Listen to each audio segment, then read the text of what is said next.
The Cat's Whiskers podcast is proudly sponsored by the Bunkers Hill Hockley. Don't miss Panthers game day offers, including Coors Light at £2.50 a pint. It's 8:45. It's a Thursday night, and this is this week's Ask TCW Live.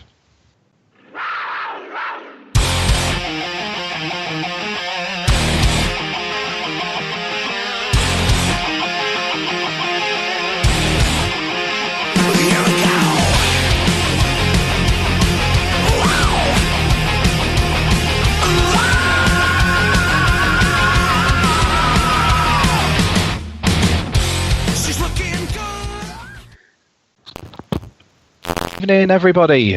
My name is Ant. I'm filling in once again for Aaron Lord. This is this week's Ask TCW podcast. I am delighted to welcome my three panellists this evening. First of all, it's Mr. Jono Bullard of the Jono Bullard podcast. Hello, Jono Bullard. Yeah, all right. Give it a rest. Hello, everyone. That's never going away. That's never going away. It's the lady of Cat's Whiskers, the first lady of Cat's Whiskers, should I say, Tina Taylor. Lady, who are you trying to kid? Hiya! And the other one, Adam Reddish. Hello. Disclaimer, Adam has a dodgy tummy today, so if he disappears during parts of the podcast, it's his own fault for cooking his own dinner last night. Yep. Right, we have questions to get through, so I'm going to jump straight in. The first two are from Lee Constable, so I'll go with his first one first, and John, I'm going to come to you first. And he says, the Challenge Cup, the pick your own opponent farce that has been brought in after the top three seeds have been decided. What are your thoughts? I think the process is bad either way, but I wouldn't have been as bothered if it was announced before the campaign began. I pretty much agree with that. I think it's a farce. I think it's a ridiculous idea, picking your own opponents. I believe they do it in rugby league, but it's farcical. And like he says, if it had been said at the start of the season before any games have been played, I don't think anyone would have been too bothered. But hey presto, it's when Sheffield are the first seeds. What a surprise. Now, there's probably nothing in it, but these things are going to be said while ever Tony Smith is the chairman of the Elite League. And it's just... It just boggles my mind that they come out with this stuff all the time. You know, they've done so much to bring the game forward, and every now and again it's just slapped down by a lack of professionalism. It makes me want to bang my head against a wall. It really does. I think it's a stupid idea. Go back to drawing it out of a Marks and Spencer's carrier bag, because to be honest, that would be better than this idiocy, frankly. Jono's quite passionate about that. Tina, Adam, do either of you share or oppose his view? I mean, I think it's very gimmicky myself. You know, I know it's been used for a few years in rugby league, and I can't help but think that it somehow displays a lack of respect in that you're actually making a judgment about who you want to play. And okay, yeah, a league table doesn't lie. You know, if you want to pick the bottom team, or if you want to pick the team that's languishing down near the bottom of the league, great. You know, because obviously your chances of winning are going to be greater. But what does it say about the sort of, you know, snobbishness of the teams at the top, you know, the top seeds? Because generally it is the bigger teams that end up being the highest seeds in the Challenge Cup. And I think that it's wrong, really, because, you know, we're trying to sort of build bridges and, you know, have a unified Elite League. And all this does is reinforce the differences between the haves and the have-not. So I think it's a silly idea. You know, I might have just been able to stomach it if it had been announced, you know, between seasons at the start of a season when all rule changes and all sort of competition rules ought to be set and voted on and decided upon. But to actually, you know, introduce this mid-season is not far short of comical for me. It's just bad timing. You need to start a competition knowing what the rules are going to be all the way from the start to the very end. And I think to start messing around with the format of a competition, you know, midway through it, you know, doesn't really show the competition the respect that it probably deserves. Tina, have you got anything you want to add? Well, I say only. I'll probably start and then I'll just go off on a tangent. But I think the key point is that it was announced after, the top seed had known. It was known. I think there would be a lot less feeling about it had it been announced at the beginning of the season. It does seem that somebody's just all of a sudden gone, I think that this would be a really great idea. Let's just go with it now. It might have been better to sort of save it, pop it in the back pocket for next season. So it could be announced at the beginning of the season before any games, are played. In terms of the concept of it, I'm quite ambivalent to it myself. We've had, sickle draws for the Challenge Cup, and we've had draws that appear from the outside looking in to be specifically engineered to make sure that Sheffield meet Nottingham at some point in the competition. And the cynic in me sort of says that, Sheffield will have their pick, and if the GMs have got anything to do with it, we'll be playing Sheffield. So it's a bit daft, but it's no more or less daft than the Challenge Cup competition itself. I think it is a competition that a lot of teams don't really have any love for. There's an awful lot of fan bases that don't have a lot of love for it. I mean, one other thing to just to sort of maybe play devil's advocate is that we've been crying out for some sort of revolution regarding the Challenge Cup format, and maybe it's this is it, or be careful what you wish for, because that's what we've got. Can I just make a quick point there? Like I said, if this was announced before the season started and before the competition started, I don't think it's a great idea, but I might have been prepared to give it a shot. But if you think about another sport, football, would the FA decide to change the format of the FA Cup midway through the competition?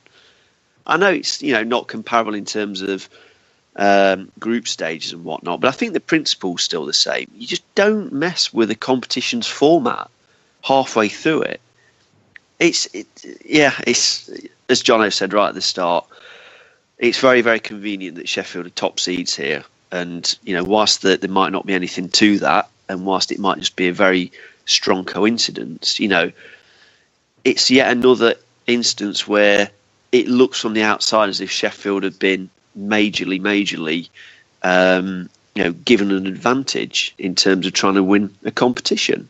So I suppose be what you will, but I think that if you are going to make changes to a tournament, please keep it to the start of the season so everyone knows where they stand. Well, there you go. I don't think the Elite League were helped by leaving things on so late at the start of the season, if I'm honest. Obviously, all the uncertainty with the Scottish teams. Do you think that probably played some sort of way into having these delays with the announcements? Not this one. I think this one's been kind of plucked out of the air. It certainly feels like that. It certainly feels like this has been it's been decided as a sort of last minute, or wouldn't this be a good idea? Well, wouldn't this be fun, sort of thing? But I think it could certainly be that, because there was a genuine danger that we were going to lose some of those teams, I think. But yeah, this one just feels a bit sort of. I've had, somebody's gone to one of the board meetings and gone, I've had a great idea. There we go. Okay. Obviously, if you want to get in touch with us while the show is on, or if you have any other Ask TCW questions for future episodes, you can do. Probably the best way is via Twitter. That's at CatsWhiskersTV. So I'll go on to Lee's second question, which is still on the Challenge Cup. And he goes on to say, do you think a healthy change would be a rule in the Cup that says you must play like 9 Brits every game in the competition, ensuring young Brits get ice time, making clubs drop some imports just for the Challenge Cup and maybe want extra Brits? I hate this new extended Twitter thing, by the way. Driving me insane. If clubs don't take it seriously and don't have the extra Brits, the imports still have to be dropped. As a result, they play short-benched. It would help Brits get ice time and make them more influential in the competition. Potentially the best performing Brits win the Cup. Jono? The problem you've got there is the team with the best Brits, therefore the deepest pockets, therefore the biggest budgets, is still going to win because they're going to have all the best Brits. So I like his idea. I like the way he's thinking in trying to get more ice time for young Brits, but I can't help thinking it sort of devalues the competition a little bit more. Maybe a better rule would be having so many Brits on the ice at any one time, and that's back in the day, back in the old Heineken League days, you used to have that. You used to have to ice so many Brits at any one time. That included the netminder. So maybe they could look at having, you have to have a British netminder in for the Challenge Cup. I don't know. I think saying, right, you have to have so many Brits and so many imports for the Challenge Cup, yeah, you can have limits, but a team's just going to shorten their bench, and the Brits still don't get the ice time, and the imports still get all the ice time. It's very difficult to manage, I think. I think there's other ways of doing it, and I think the easiest way would be to have a rule, maybe just for the Challenge Cup, where you say, right, there has to be so many British players on the ice at any one time. Adam, you obviously experienced similar in the past. Yeah, I think what Jono says is very, very sensible. I think there's another logistical problem with that. Where are the Brits going to come from? Not every club has got an affiliation with a team playing in a lower league. So, until you get regular tie-ups between an elite league club and clubs from the national league, then it's going to be difficult to try and bring in an extra 3 or 4 Brits to supplement the Brits that you've already got on your main roster. And if they do get ice time, it's going to be a big sort of jump in quality from what they're used to week in, week out, playing down in the NRL, coming up to a tournament where you've got potentially some of the best imports that are plying their trade in the UK at the moment. So I think I agree with Jono in that it's a good idea in sort of principle, but I think it probably needs to be refined a bit so that you don't get a situation where you do get Brits just warming the bench, because they won't learn anything. Sat at the bench watching imports playing nice hockey on the ice in front of probably smaller crowds for the Challenge Cup than teams are getting through the doors at the moment. So there is a bit of merit to it, but I think that maybe a little bit more thought's required to try and find that perfect formula. Oh, thanks, Adam. Thanks, Lee, for your questions. Moving on, and this one's quite a short one, so I will bring in all previous, starting with Tina. It's from @Fogey. He says, Alexander Mokshantsev, best signing of the last 3 seasons in any team. Discuss.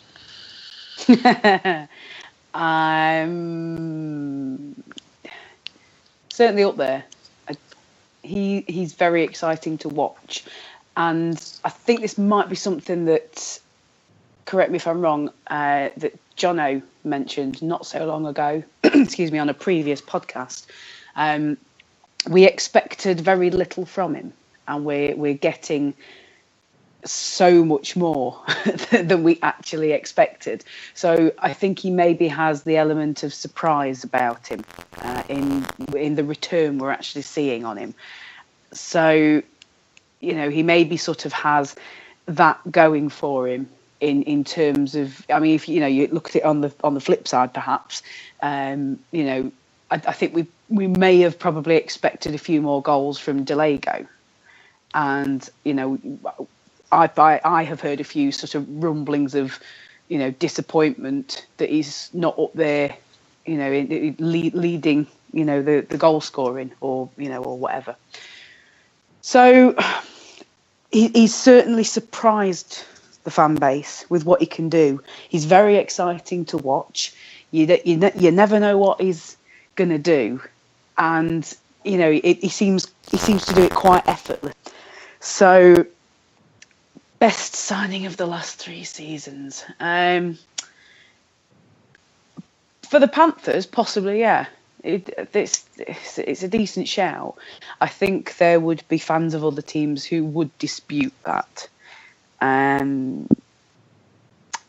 don't want to sort of pick any names, because to make a comparison is probably doing a bit of a disservice to other players, because I don't think there are any other players in the last 3 seasons for any Elite League teams who have made an impact in quite the same way. You know, they've made impacts, you know, in ways that you would probably expect them to, and you know, there's goal scorers, there's enforcers and such, but I think because of the different things they all bring, I think it might be an unfair comparison to make. So I don't really have a definitive answer, but Mokshantsev is a very exciting player to watch, and almost a breath of fresh air for the Panthers fan base, I would say. I mean, I had a message from one of my mates in Belfast last night who was just raving about Mokshantsev, Jono.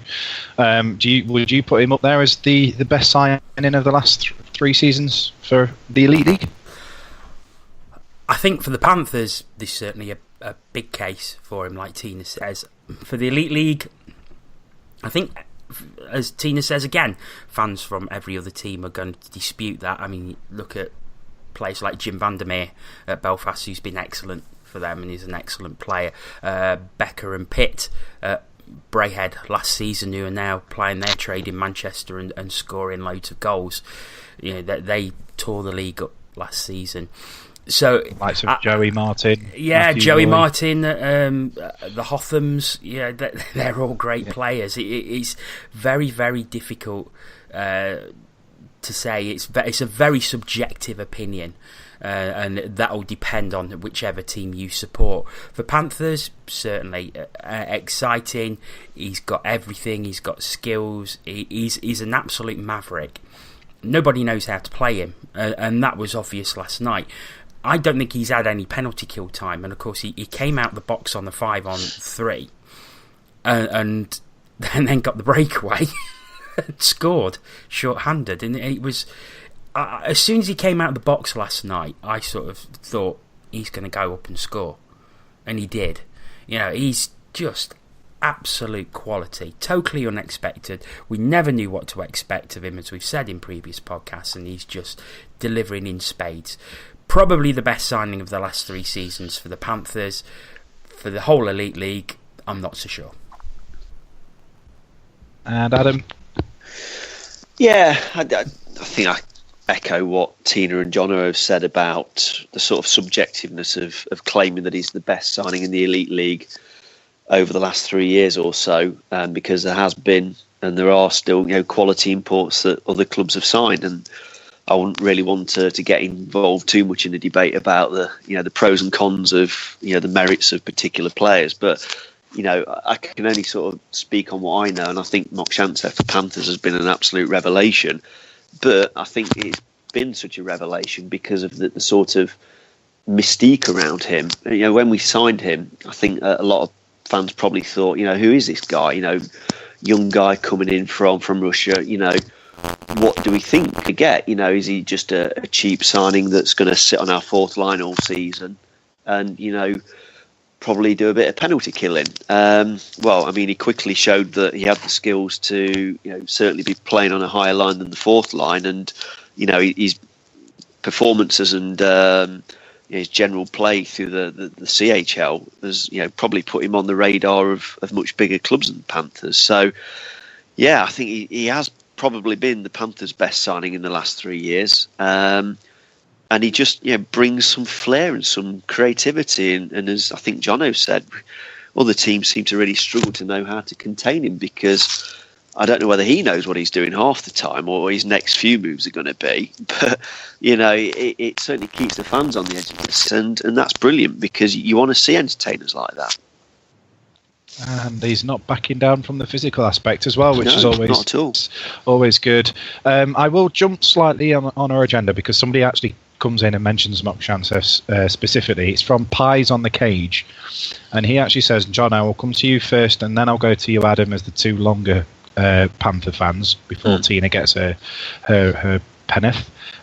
If you could keep one import player and have them as your franchise player from this year and sign them up to build around, who would your choice be?" And Pies says his toss-up would be between Mokshantsev and Sauvé. Yeah, they're two very, very good players. And Mokshantsev we've already spoken about at length.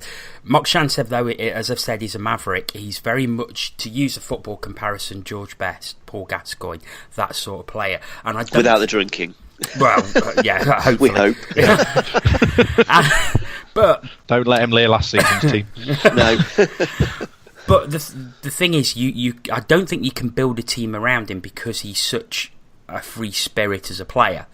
I mean, you only look at the move he made for Dan Spang's goal on Saturday, the backhanded pass where he just draws defensemen to him, and Spang's in acres of space. He's just got to get him the puck.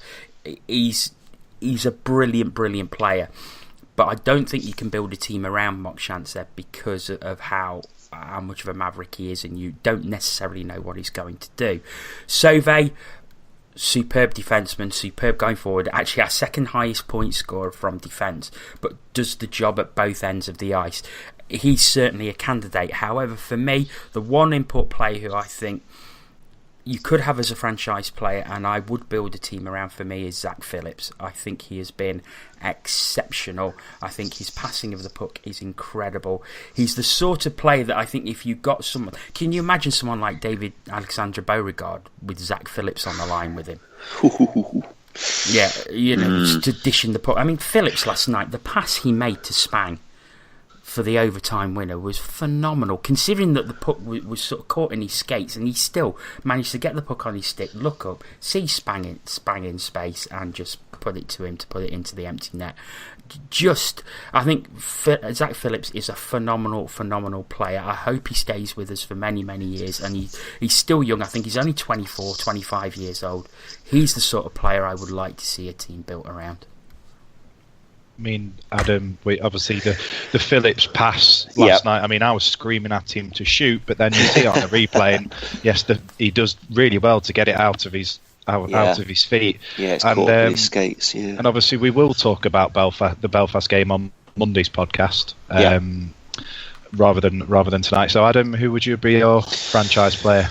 Well, I think all the names that have been thrown into the hat so far are, sensible. I'd probably throw another one. I'd probably throw Evan Mosey into the mix as well. Because Tina was going to do that. Oh, probably stole her thunder there, so she'll be not thanking me. No, for it's that. all right. John has already done that. But Evan Mosey seems to really have an affinity with Nottingham. He's been with us before and he's come back, which demonstrates to me that he loves the club and loves the organisation. We know what he's all about on the ice. He's a real speed merchant, but that's not to sort of take away from his other attributes that he brings to the team. I think he's doing all right points wise as well, and you can utilise him in a number of different ways. And I think any sort of role that you wanted Mosey to play, quite happily play it, and because he seems like a team sort of guy.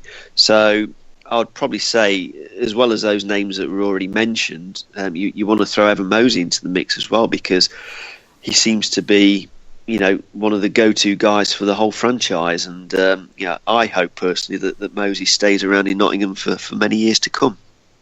Go on then, Tina. Well, not a lot of point really. I've got no names left now. I'm kidding. I can sort of talk around. A couple of other deserving candidates. I think. I mean, I know he's not an import, but he's import quality. Brett Pelini. He's been an absolute gem of a find, and he's good going forward. We know he can score goals. He is sensible with his play. Sees the game very well. He's quick. He's physical. He'll get in the corners. He's sort of that kind of he's got that kind of rounded game to him. really. So, aside from, Phillips and Mosley that have already been highlighted, and, from the original question, Sauvé as well. I don't think you could go too wrong highlighting Pellini for a bit of praise in that sort of that sort of category. I mean, I know certainly going back to my time watching the Panthers, I think Corey Nilsson's probably the longest serving import we've had, so he's not done too bad to staying on. So we shall see. I certainly wouldn't be disappointed to see any of this lot come back next year, if I'm perfectly honest, based on the first half of the season so far, first third of the season, shall we say. So, enough rambling by me. Number 4 on the agenda. It's our 5th question of the night. And Tina, I will start with you this time. It's probably been done to death in the past, but given the quality of some of the Scottish sides, does the conference system create a level playing field for all teams, or does it allow the smaller teams to compete? And that comes from Richard Bradley at RichBrad38. It's an interesting question. I mean, there was a lot of talk around, how the conference system was going to work going forward when Milton Keynes and Guildford came on board. I mean, what we've ended up with is, a conference system essentially that, the teams in Scotland wanted. I mean, maybe not so much Braehead because, I think they've got a solid enough fan base behind them to have been able to handle it if we had gone with the 2 of 6. But I think each of the other 3 Scottish teams has got its own issues, and I think the conference system allows them to make the best of what they've got. Now, sort of taking them individually, Fife, I would say, have the potential to challenge the top half of the table. And they have done that in the past. They seem to have a decent fan base behind them. You would assume that that would bring the money in that they would need to challenge the top sides. And given that the team are all driving around in Audis this season, that's the statement of intent sponsorship wise if ever I saw one. So top end car. I'm a girl. It's a car. It's red and shiny and stuff. I think anyway. But driving around in top end cars. So that is a sponsorship statement of intent, if you ask me. I get that there's going to be some financial way that they're not paying for. Anyway, Fife have potential. Fife could probably, if it came to the crunch, have handled the 2 of 6 conferences. Dundee are a bit of a riddle because they have one of the best rinks. You've got your arena teams and you've got your rink teams. I think Dundee have got probably one of the best rinks, and it seems to sit half empty a lot of the time if reported attendance figures are to be believed. I think, unless somebody wants to correct me, Dundee at the beginning of the season, they were running 3 lines. They weren't going with the 4-line system. I assume this is because the cash doesn't exist to support that many players.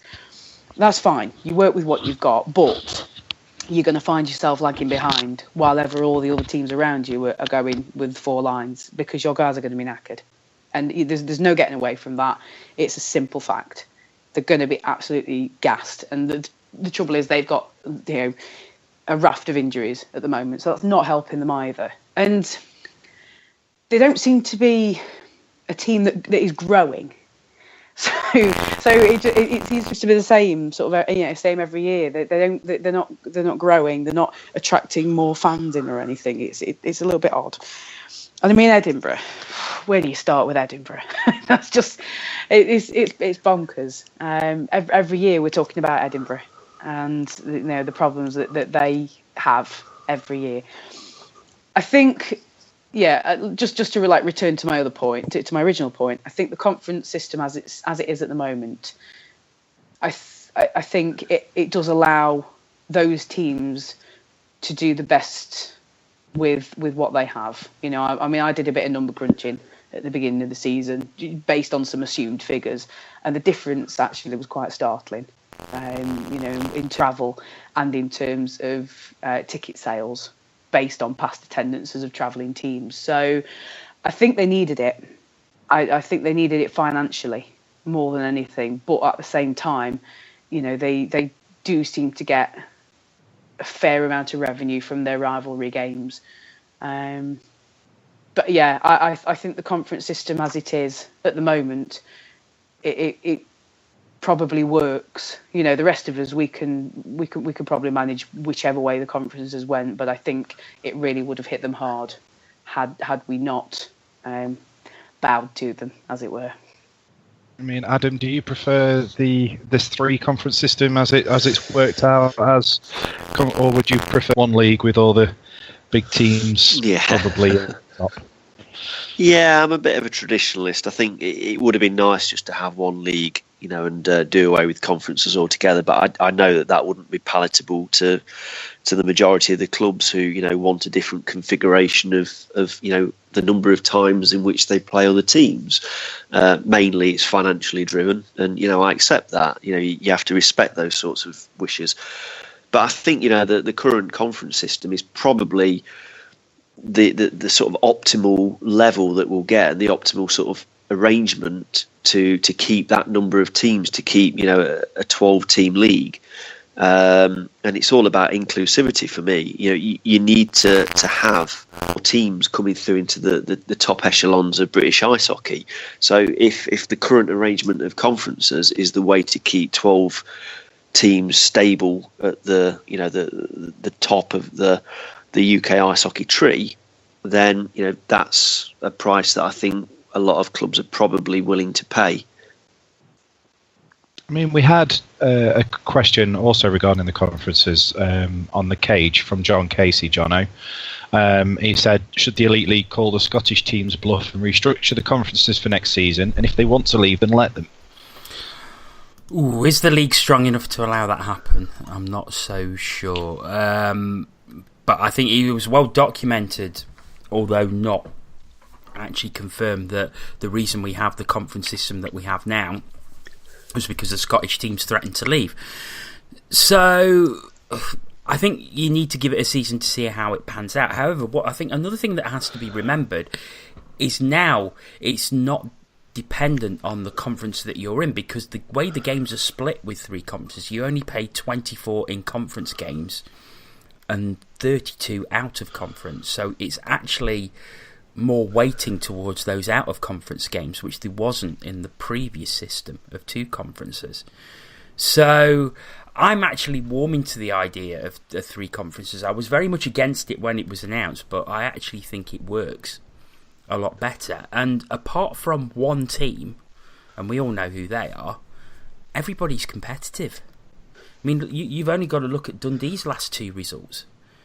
A 2-0 victory over Belfast and a 3-1 victory over Cardiff. So they're competing. Everybody is competing, bar Edinburgh at the moment, and the table will reflect that. But can we call their bluff? I know there's rumours of other teams coming in, but I don't think we can. I think there's another question, so I won't say too much now, but I think there's probably a case for something to be done about Edinburgh. But as for the others, I don't think the Elite League is in a strong enough position at the moment to start calling the odds and saying, right, well, if you don't like it, pack up and leave. Tina, would you get rid of the Scottish teams if they didn't? If we went ahead and restructured the conferences next year and they said they were going to leave, would you let them go? I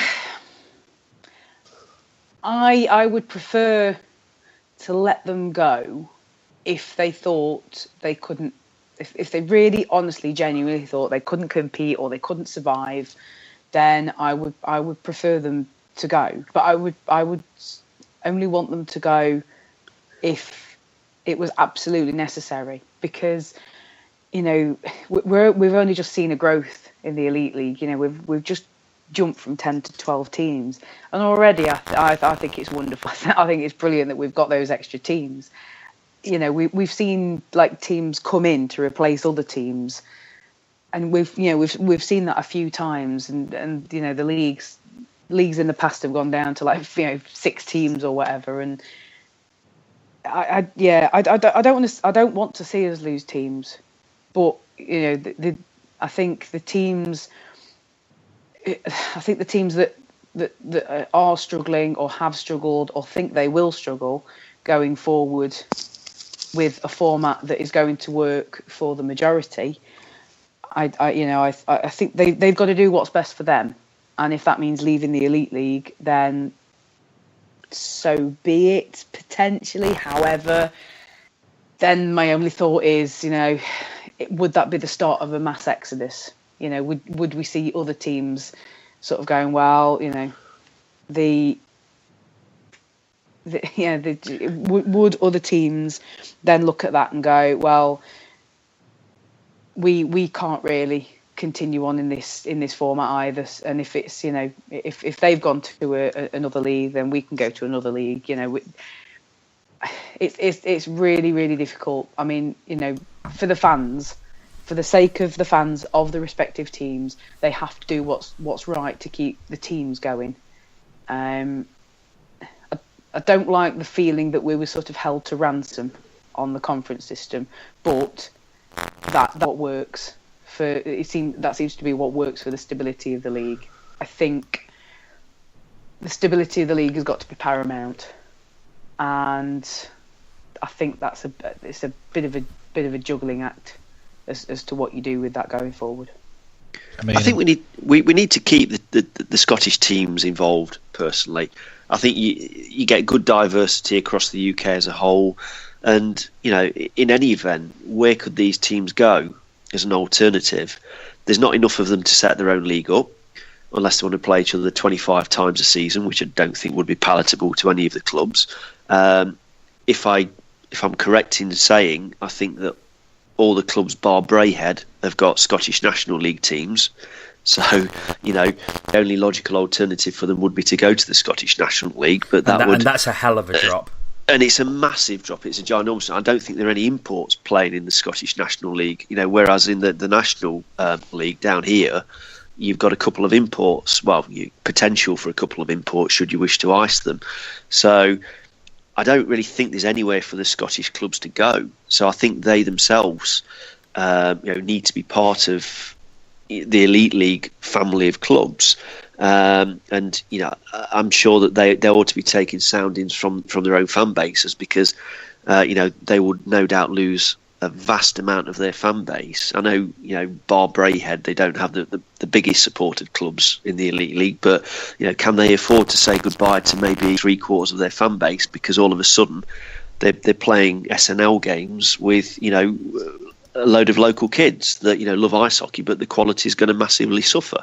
So I think that the Scottish teams need to sort of, you know, suck it up for a while, because if you know, reports are to be believed, you know, it was the Scottish clubs that made the demands, and the Elite League and the other non-Scottish clubs sort of like went along with that. So I think the least that the Scottish club owes the Elite League is to, you know, stick it out for 2 or 3 seasons and hopefully stabilise the league, and then, you know, we might be in a position to expand the number of teams, you know, in 2 or 3 years' time.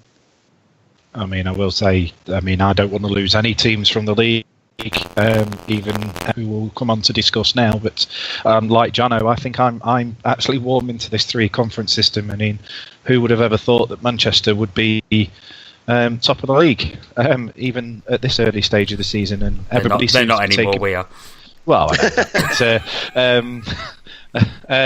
you know, but everybody seems to be competing with everybody else except the Edinburgh Capitals. And funny enough, we had a couple of questions in about them, and I'll ask them both because they are very, very similar. And I'll let you guys just jump in whenever you see fit to answer these. So, firstly, from Stratty1234 on the cage. Everybody agrees there is great potential for a hockey team in that city, but the ownership isn't prepared prepared to do what it needs to do in order to become and grow the franchise. Apart from the odd result here and there, games against the Caps are seen as an easy 2 points, which isn't something that can continue. It devalues the league. Personally, if there's an alternative club out there, and they suggest Hull, to take their place, then the Caps should be told to become competitive or risk losing your place in the league. And then Jerome Lucy on Twitter asks, is the decision to have an all-Scottish conference a mistake? Surely Edinburgh will be losing valuable income from away fans by not playing the arena teams as often, not just at the gate, but webcasts as well. Surely a North and South 2 conference system would have been better, and I think I should have asked that with the last question. But hey-ho, we're still on the same, we're basically on the same subject as the conference system and Edinburgh as a whole. So, gang, take it away. What do you do about Edinburgh? Well, how long have you got? Well, it's a change from asking about what we should do about the Panthers' power play. Yeah, it is. 3 goals last night. Yes. Well, Let's not we forget don't that. need to worry about what to do about the Panthers' power play anymore, because it's up to fourth in the league now. I was going to say, the goals come in threes. You just have to wait a while. You wait a couple of games and 3 come along at once. And anyway, Edinburgh. Edinburgh have a bit of a mess to sort out. They need help from somewhere. And just a thought that has just kind of occurred to me. And I don't really know a lot about Edinburgh's backroom staff, or if Edinburgh's backroom staff consists of anybody other than Scott Neal. I don't really know. I don't know what the scenario, the situation is up there. I believe there was 2 people, but as of a couple of days ago, the other one quit. Yeah, so they need bodies, they need people, they need help. Why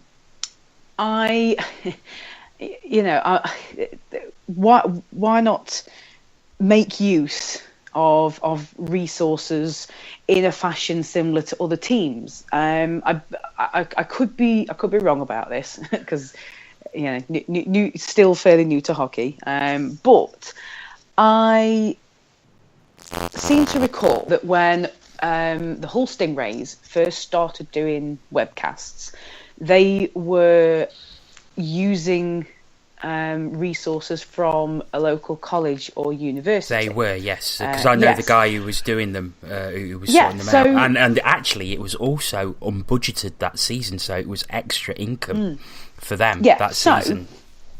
So maybe that's a potential resource. If you can have some kind of partnership, because Edinburgh has, it's got some fairly well established and pretty well respected educational establishments up there. Surely one of them has, let's say a media department. So maybe you can have a partnership with somebody who's get a student who is on some sort of a media course, doing your PR, maybe get another one doing your interviews and such, if there's nobody around to do that,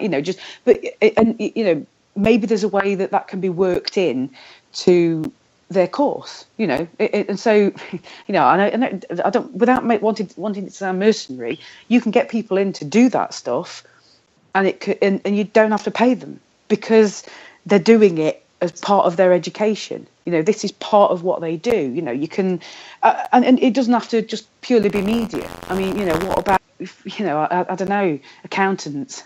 I'm sure.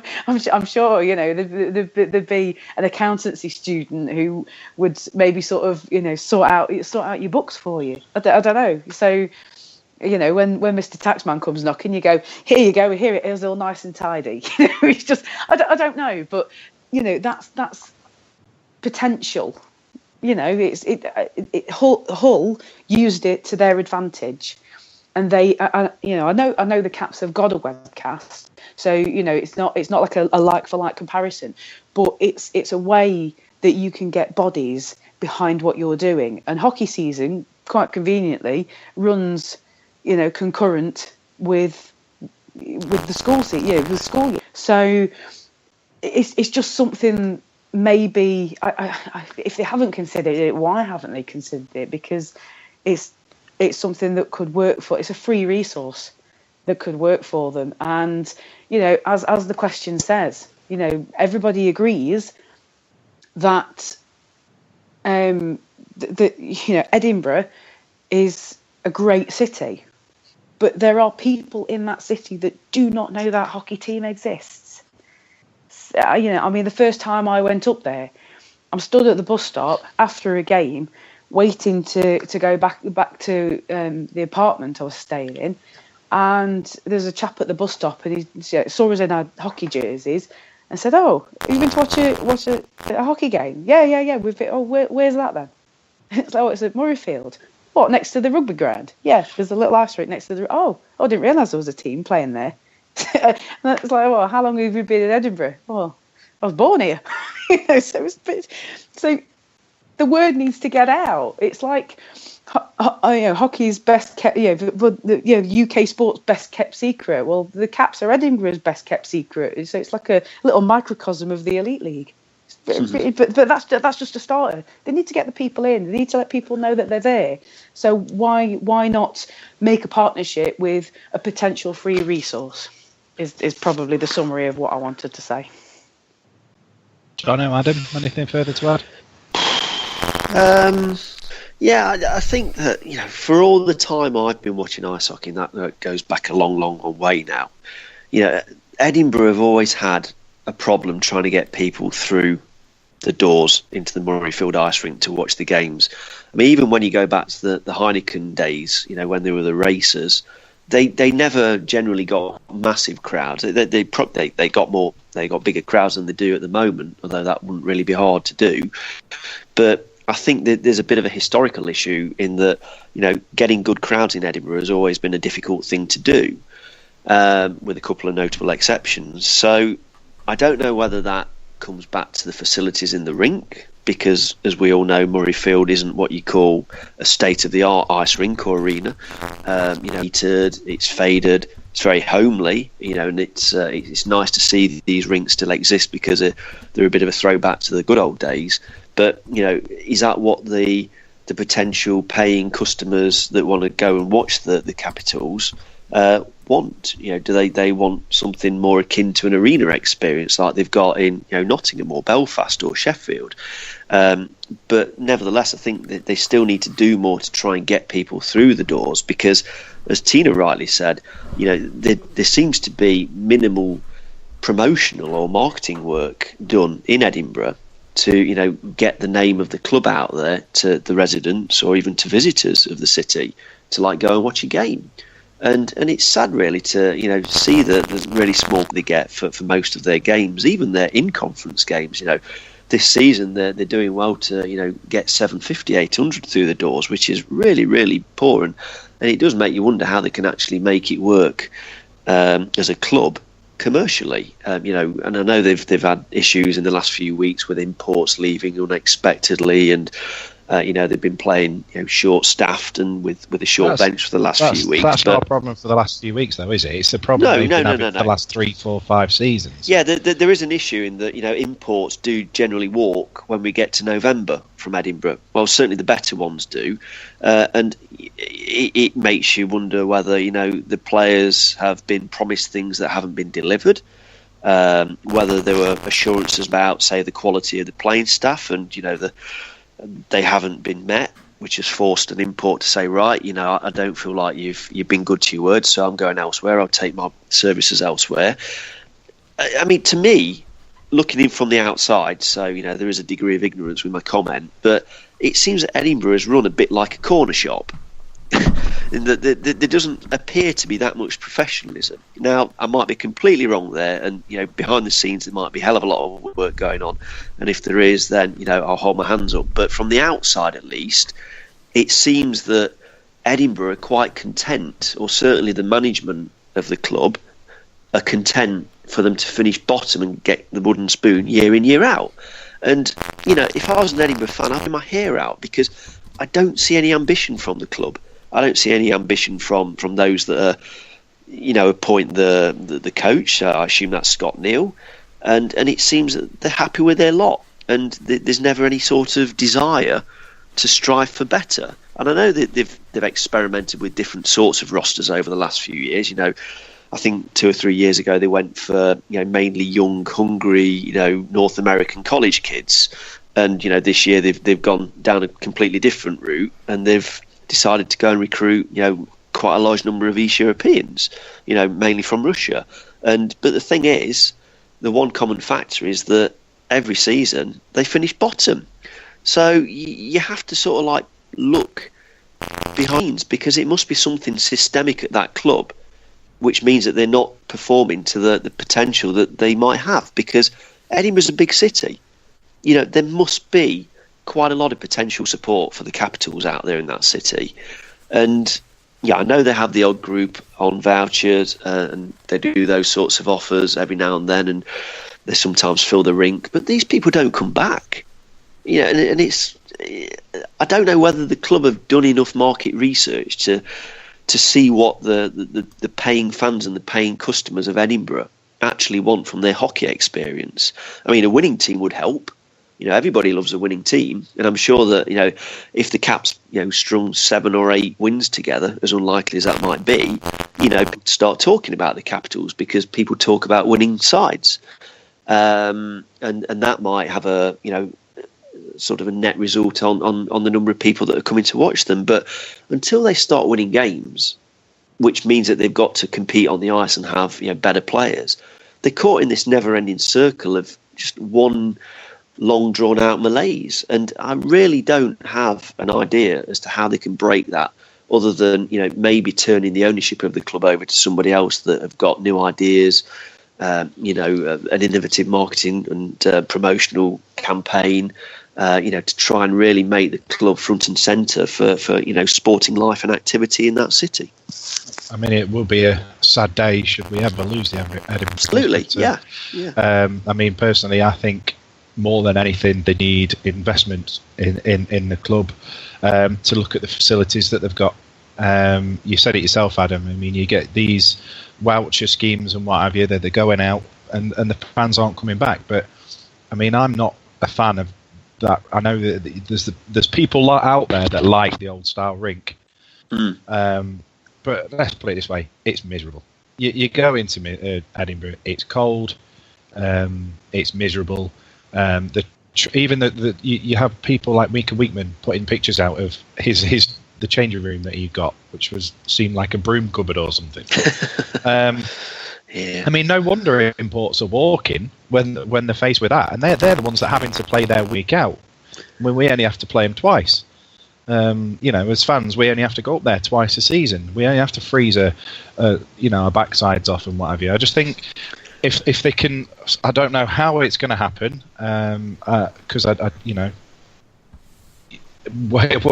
it's like you go down to the tree at the back of the garden and take some notes off or what have you. But I just think if the club are able to get some investment, they need to look at their facilities first and foremost, make them better, as in rip out all the seating for starters and put replacements, even if it's just benches, would be an improvement for me, and then go from there. Maybe, I don't know, I'm not a marketing genius, I am only a civil servant.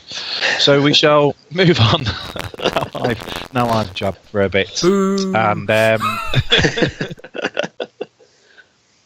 and I'm not the only civil servant that works for the Cats Whiskers podcast. I'll just leave that out there. Yes. And Andy Bowler. Booty about. Andy T. Bowler on Twitter got in touch, and he says, when are the Panthers going to win in regulation? We seem to be riding a wave at the moment with overtime and shootout wins. Thoughts? Well, I will just say, our last league game before Wednesday, we won in regulation because we beat Milton Keynes.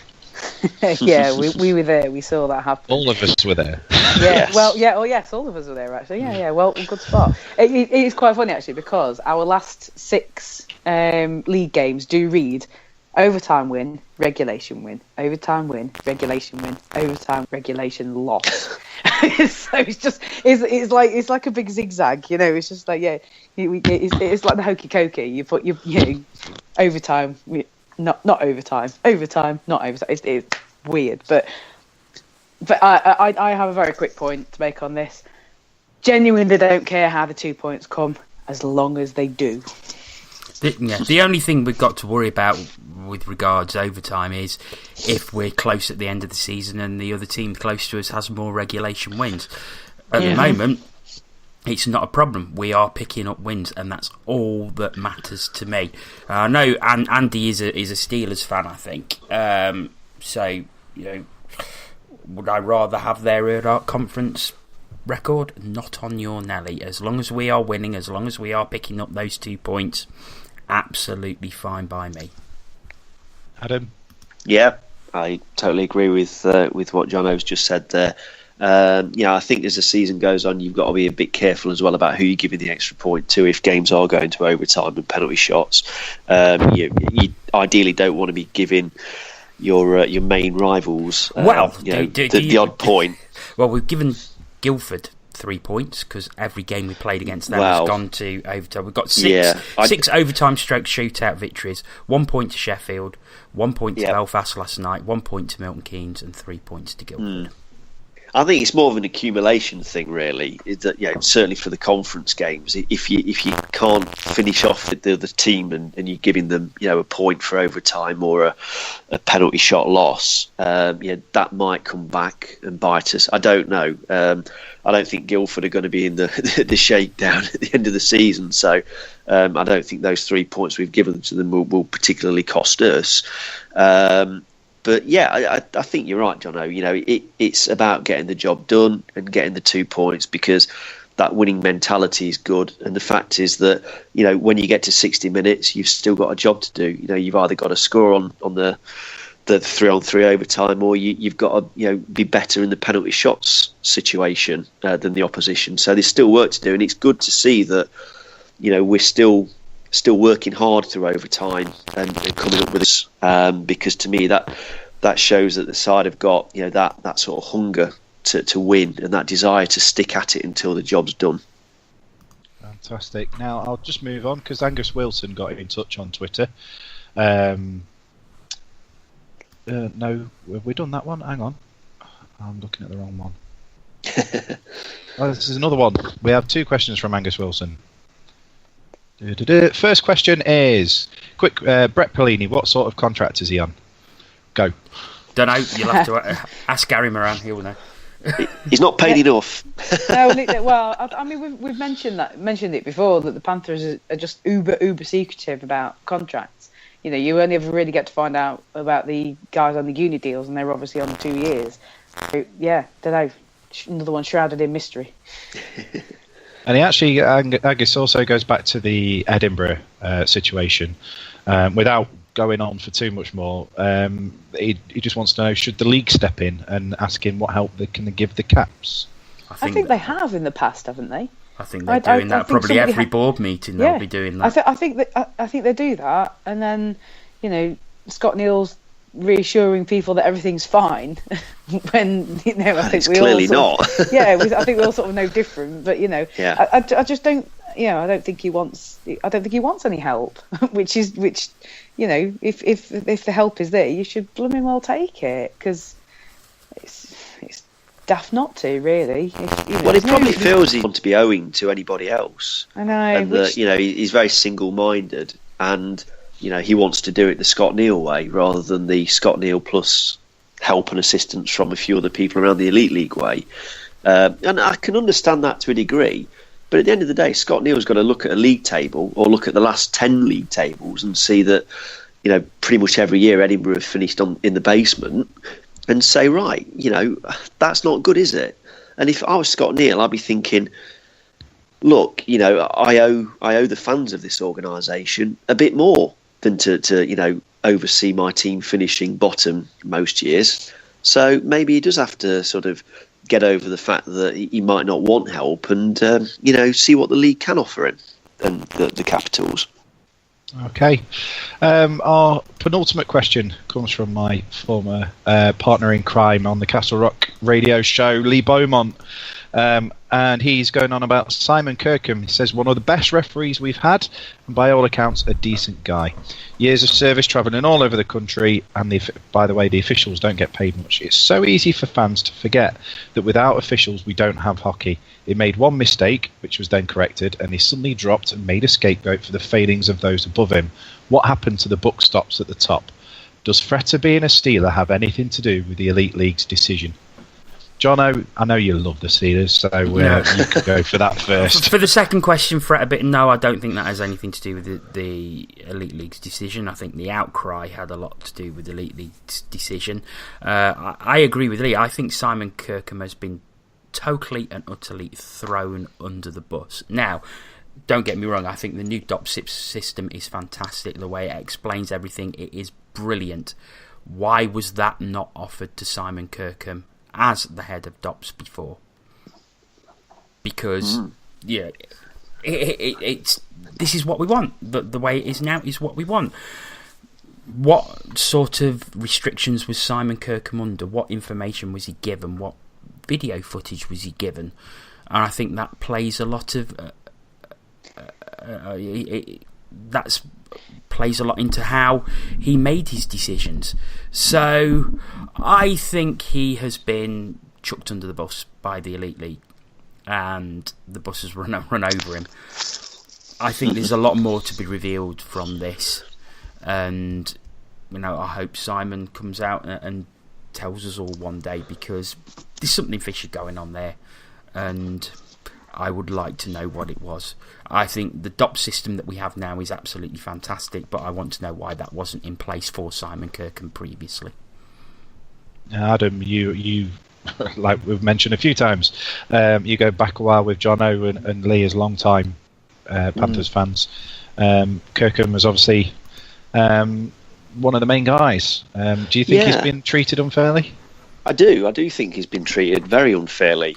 I think Jono makes some excellence there about not having this current level of assistance and support available to him when he was the main guy overseeing DOPS.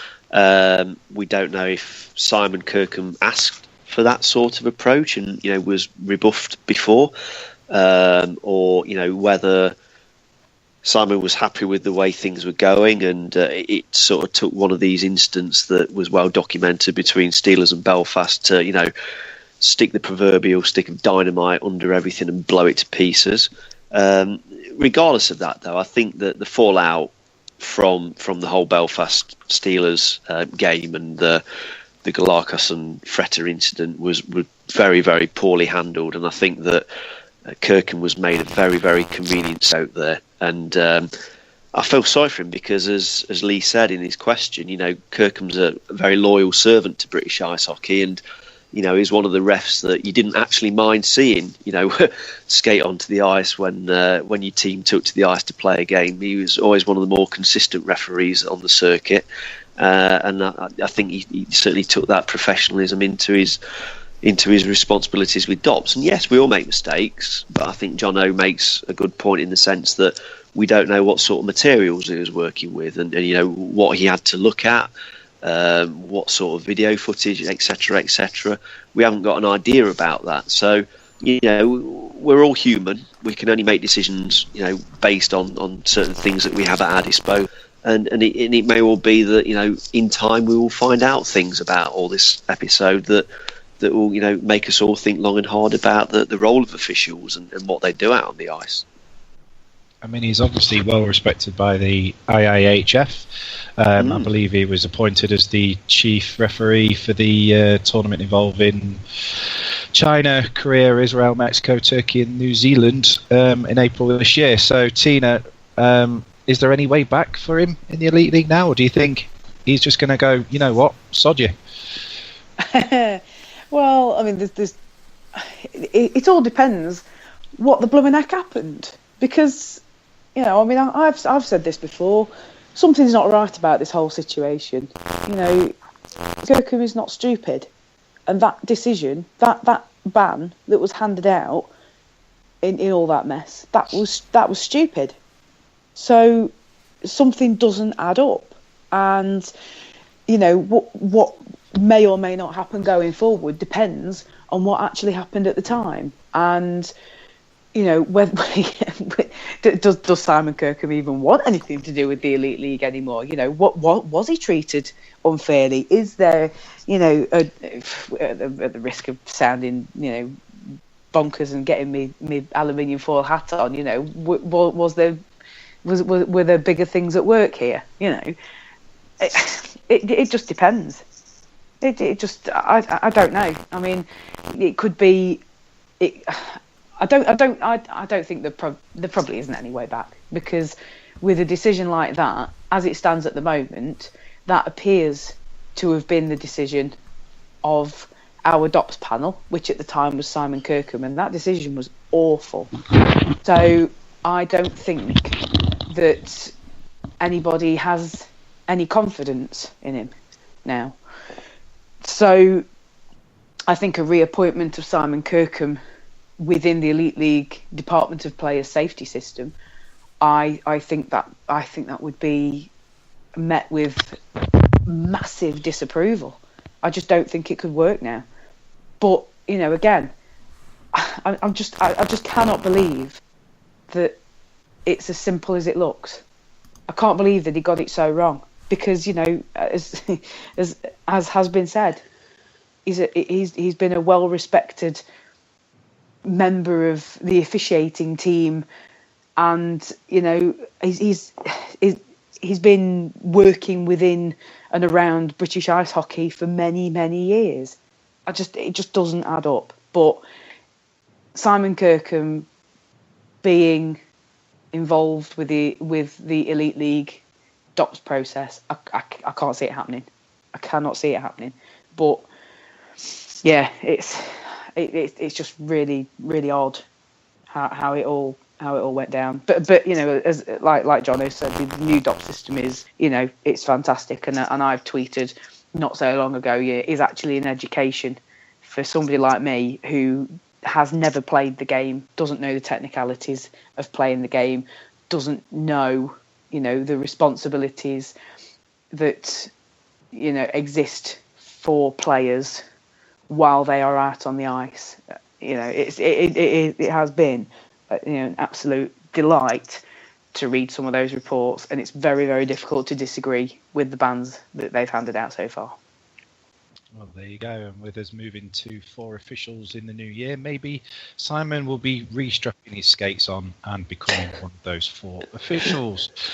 You never know. And our final question of the night then, gang. It comes all the way from Australia, from Nick Edis via Facebook, and he says, how far back do we have to go for a better Panther-landing unit than Garnett, Galbraith and Gospel? I started watching in the 01-02 season, and although I liked Danny Lorenz, I wouldn't take him or Petila Sandstrom the following season over Garnett. That is quite a statement considering the standard of the old ISL. Now, Tina, like, you've been watching a similar sort of time frame to me. We're the youngsters of the group, so to speak, so you can go first. Well, I mean, my for me. Well, I was going to say, yeah, my experience of starting netminders is Garnett, Wheatman, Kowalski. That's it. That's as much as I know. I think my first season, I was an occasional watcher, and I could be wrong, but it might have been St Pierre at that point. But I wouldn't necessarily have been paying attention at that point. So yeah, I'm looking at 3 starting netminders. It's always been up till this season. It's been Dan Green as the backup. You know, sort of, bless him, steadily getting edged out. You know, backup for a reason. So yeah, I for me, simple answer, no. I mean, I can remember the likes of Michelle Robinson, KSP, like you said, Davis Parley was bloody awful. But Jono and Adam, would you put our current trio as the best you've seen in a Panthers unit? Not the best I've seen. The best I've seen was the 1998-99 season when we had Trevor Robbins and Mike Zania as our netminding tandem, who have both had NHL experience. So you're not going to get much better than that. And that was that was incredible. They were both very, very good netminders. I They think were. Adam's going to agree with me. I am absolutely going to agree with you there. Those two netminders were fantastic. I mean, personally, I would have edged Robbins as the better of the two netminders because some of the saves he made were astonishing, and he was chiefly responsible, in my opinion, for taking netminding to a new level in this country. Because previous to Robbins and Zanier, we didn't really have a great sort of stock of netminders in the country. It was that early sort of ISL era where we had the likes of Frank Pietrangelo, there was Robbins, and of course Sheffield Steelers with Grant Shervin. Yep. Yes, as a footnote to ISL netminders. But they had the the likes of Joel Lang, who was another sensational netminder. So that ISL as well. Yes, Rob Dobson there. Yes, another quality netminder. I mean, in the Grand Slam season for them, wow, yeah. He was fantastic. Absolutely great netminder. Well, there you go. And that, I think that brings us to the end of the questions tonight. Obviously, Panthers take on the Cardiff Devils on Sunday at 4:00. I believe from the latest Panthers press release, there's only just over 1,000 tickets left, so get one now to avoid queuing on the night. We will be back next week to review the win over Belfast last night, as well as the game on Cardiff and obviously the player of the week. But for now, I would like to say thank you to Jonathan Bullard. Thank you very much. Enjoyed it as always. Tina Taylor. TTFN. And the main man, Adam Reddish. Good night, everybody. Because I treated him so poorly at the beginning of the show. I have been Antoine Marie-Jeanne. This is your this week's Ask TCW podcast. And we're done.